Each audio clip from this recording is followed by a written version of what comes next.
నమస్కారం, మీరు చూస్తున్నారు HN19.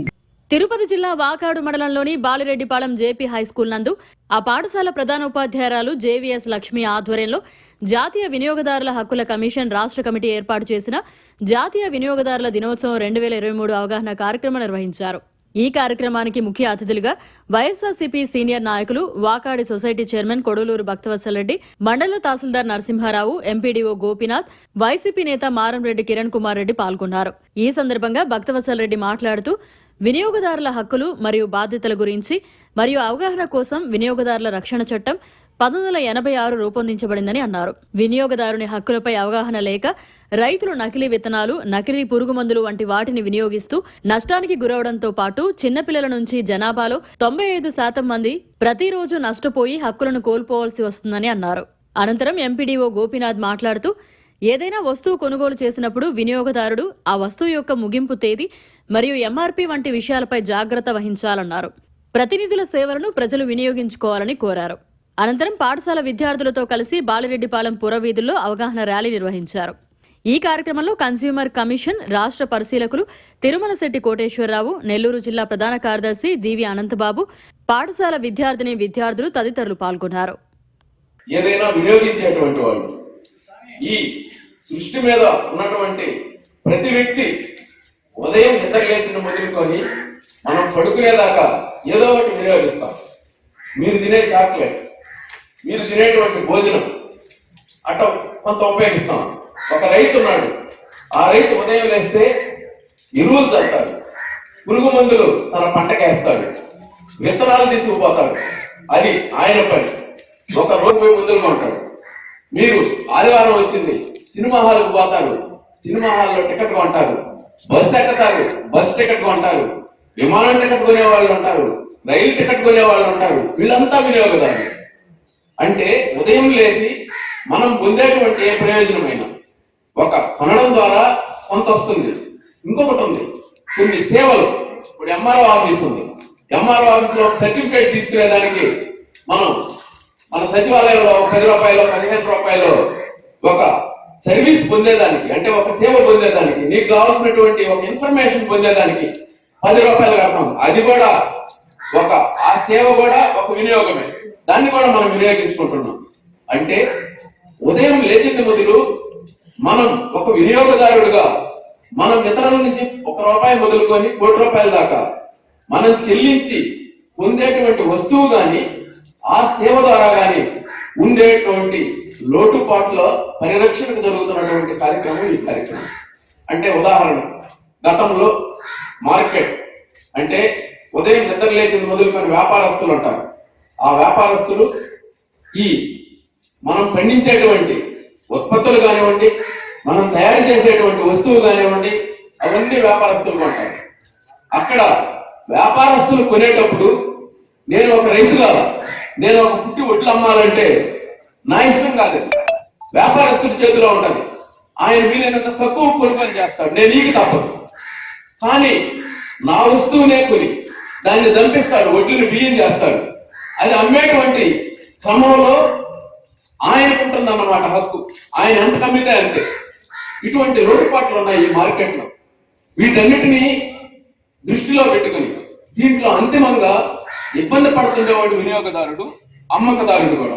అంటే ఒక రైతుగా నేను పండించినటువంటి ఏదైనా ప్రొడ్యూస్ ని అమ్మే దాంట్లో నేను నష్టపోతున్నాను. మళ్ళా తిరిగి ఆ మార్కెట్ లో నుంచి కొనేటప్పుడు అంతిమంగా ఒక వినియోగదారుడిగా, మళ్ళా ఉత్పత్తిదారుడిగా, వినియోగదారుడిగా నష్టపోయేది ఈ సమాజంలో 100కి 90 మంది ఉన్నటువంటి వాళ్ళు. ఈనాటి ఈ కార్యక్రమంకి ఇచ్చేసిన కార్యకర్తలకి నిర్వాహకులకి నమస్కారం. అన్న అన్ని చెప్పాడు. ఇంకా మీరు చిన్నపిల్లకాయలు కాబట్టి ఇది మొదలు అంటే సూపర్ మార్కెట్ పోవడం లేదా ఆన్లైన్ లో మార్కెటింగ్ చేసుకోవడం ఉంటాయి. సో అలాంటి విషయాలు చేసుకునేటప్పుడు కొంచెం ఒకసారి expiry date plus manufacture date రెండు చూసుకొని దాన్ని లేకుండా అమెజాన్ లో చాలా వచ్చేస్తుంటాయి. మాగా అమెజాన్ లో కంప్యూటర్ తీసుకున్నా, ల్యాప్టాప్ తీసుకున్నా ఎన్ని వచ్చే లోపల సామాన్లు తీసి మొత్తం డబ్బా మాత్రం పంపిస్తారు. మనకు తెలియకుండా సీల్ ఓపెన్ చేస్తాము, అయిపోయింది. దాని తర్వాత ఏం లేదని తెలుసుకున్న వాడికి ఫోన్ చేసినా కూడా వాడికి సమాధానం చెప్పు. వెనక్కి పంపించమంటారే కానీ వెనక్కి పంపించమంటారు. వాటికి ఉంటాయి. ఈ కంప్యూటర్ ఈ ల్యాప్టాప్ కూడా వెళ్ళిపోతుంది. సో ఇటువంటి సిచ్యువేషన్స్ నాకు 1-2 జరిగినాయి కాబట్టి కొంచెం జాగ్రత్తగా, అంటే ఇప్పటికేం మీకేం జరగదు, ఫ్యూచర్ ఇంకా పెద్దలు అవుతారు కాబట్టి అది ఒకసారి జాగ్రత్తగా దీన్ని చేసుకోవాలి. అటువంటిది ఏదైనా జరిగినప్పుడు ఫోరం ఉంది కాబట్టి వీళ్ళు కంప్లైంట్ చేసి అంత ఇంతో 2 రోజులు లేట్ అయినా కూడా మన డబ్బులు మనకు వస్తుంది కాబట్టి సో దీన్ని ఒకరో బాగా బుర్రలోకి ఎక్కించుకొని ఒకసారి ఇంట్లో కూడా మన పెద్దలు కూడా తెలియజేస్తే ఏదైనా పార్సల్స్ వస్తే ఒకసారి విప్పకుండా దాన్ని ఎక్స్పైర్ అయ్యేది చూసుకుంటే బాగుంటుందని చెప్పేసి ఇది మంచి అవగాహన కార్యక్రమానికి ఏర్పాటు చేసిన విజయ్ కుమార్కి ఒకసారి ధన్యవాదాలు తెలుపుకుంటూ సెలవు. కార్యక్రమాన్ని ఏర్పాటు చేసిన నిర్వాహకులు పెద్దరికంగా వచ్చినట్టు బొత్స రెడ్డి గారికి మరియు ఎంపీడీ గారికి, అందరికీ సర్పంచ్ గారికి అందరికీ నా నమస్కారాలు. ఇక్కడ జెడ్పీ స్కూల్లో ఈ రోజు మనకు నేషనల్ కన్స్యూమర్స్ డే అనే కార్యక్రమాన్ని ఏర్పాటు చేసినందుకు చాలా సంతోషంగా ఉంది. యాక్చువల్గా మనకు ప్రీవియస్ గా పాశ్చాత్య దేశాల్లో మాత్రమే ఈ నేషనల్ కన్స్యూమర్స్ డే వీటి మీద అవగాహన కార్యక్రమాలు అనేవి ఉండేవి. మన భారతదేశంలో 1986 ముందు వరకు అసలు ఎవ్వరికి ఒక వినియోగదారుల చట్టం ఉందని, దాంట్లో ఎలాంటి లోటుపాట్లు ఉన్నా కానీ ఎత్తి చూపొచ్చు, ఒక కోర్టుకి వెళ్ళొచ్చు, కోర్టుకి వెళ్ళి మనకు దావా వేసేటువంటి ఒక అవగాహన కానీ ఎవ్వరికి తెలియదు. మొట్టమొదటిసారిగా మనకు 1986లో అలాంటి చట్టం ఉండాలి. ఒక వినియోగదారుడు ఒక వస్తువు కొంటే నష్టపోకూడదు, అందులో ఎలాంటి లోపాలు ఉన్నా కానీ మనం ఎత్తి చూపాలి, మన భారతదేశ ప్రతిష్టను మనం కాపాడుకోవాలని చెప్పి ఉద్దేశంతోనే మనకు 1986 24వ తేదీన మనకు కన్స్యూమర్స్ డేగా ఏర్పాటు చేయడం జరిగింది. అప్పటి నుంచి తర్వాత అలా కొన్ని రకాల అనేసి మనం ఇప్పుడు కన్స్యూమర్స్ మన ఫోన్కి వెళ్ళాలన్నా కూడా ఓన్లీ ఒక సివిల్ కోర్టుకి వెళ్ళిన విధంగానే వెళ్ళాల్సి వచ్చేది. ఆ తర్వాత 2019లో ఆ చట్టాన్ని సవరణ చేసి మన కొత్త చట్టాన్ని రూపొందించారు. ఇందులో మెయిన్ ముఖ్య ప్రత్యేకంగా ఏంటంటే దీనికి లాయర్ అవసరం లేదు. అంటే మనం మన వ్యక్తిగతంగా మన ఓన్ గా మనమే ఒక వినియోగదారులో మనం ఒక కంప్లైంట్ ఇవ్వచ్చు.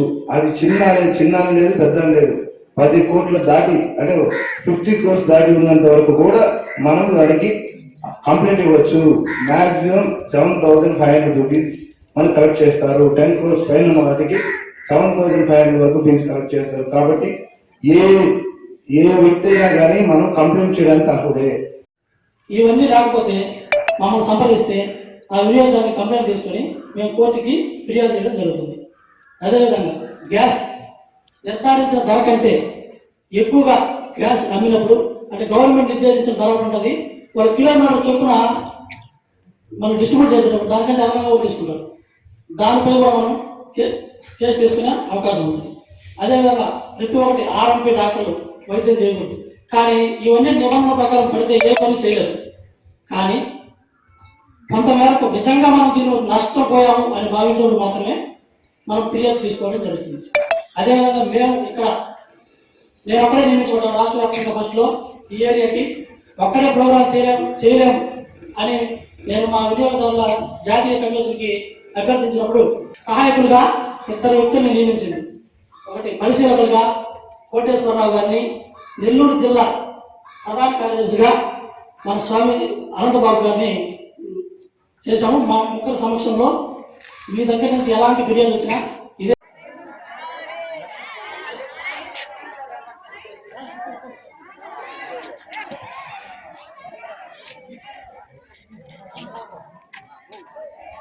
రండి సార్.